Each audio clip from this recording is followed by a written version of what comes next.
tsy misy tsy mikatsaka ny fiadanana na ny fahasambarana ary ny tsy fahatongavana amin'izay fenitry ny fahatsapana fiadanana sy fahasambarana zany a no miteraka ny tsy fahafaham-po ary miteraka olana ary izay indrindra raha ny vanim-potoana misy atsika dia ny zavatra omeny ity tontolo ity dia ny fisalasalana voalohany indrindra ary amin'ny fomba ahoana moa no hitsangany zany a fisalasalana izany dia tsy inona fa ny fifehezan'ity tontolo ity ny fisainana rehefa tafiditra zany ny ota dia lasa nofeheziny devoly tanteraka zany ny fisainan'ny olombelona ary fifehezany ny fisainan'ny olombelona io dia mahatonga azy hanana olana. Ny apokalipsia toko 13 dia manambara izy ao amin'ny 19 fa hoe hiankohoka eo anoloany ny olona rehetra monina ambonin'ny tany. Io zany tena olana amin'izao vanim-potoana misy atsika izao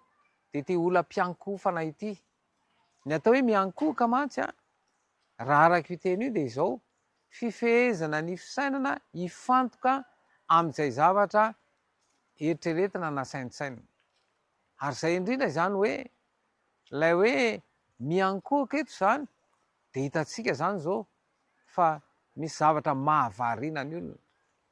ary misarika ny saina ary tsy misarika mihitsy ary fa mandrivotra ny fisainany ray manontolo ho any amin'ny zavatra ity tontolo ity ary izay no mahatonga ny olona manana olana satria ilay filana izay atolotra ity tontolo ity dia atonga ny fisainan'ny olona tsy fantoka amin'ilay tena izy fa zavatra ivelambelana. Dia io amin'izay raha zany zao fa resahan'ny soratra masina ny ao Mateo toko 9 manomboka eo amin'ny 1:30 dia milaza ny teny izay miresaka manokana ny amin'izany a fisalasalana izany ka raha amin'ny teny 1:30 manao hoe dia aza manahy ianao ka hanao hoe raha vao tonga amin'izay fanahiana zay zany a dia misy miova ao amin'ny fomba fisainanao satria ho any amin'ny tsy izy zany ka raha teny hoe dia aza manahy inona no hoaninay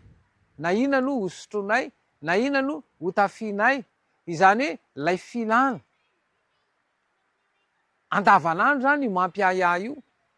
tsisy olona tsy mihinana zany anie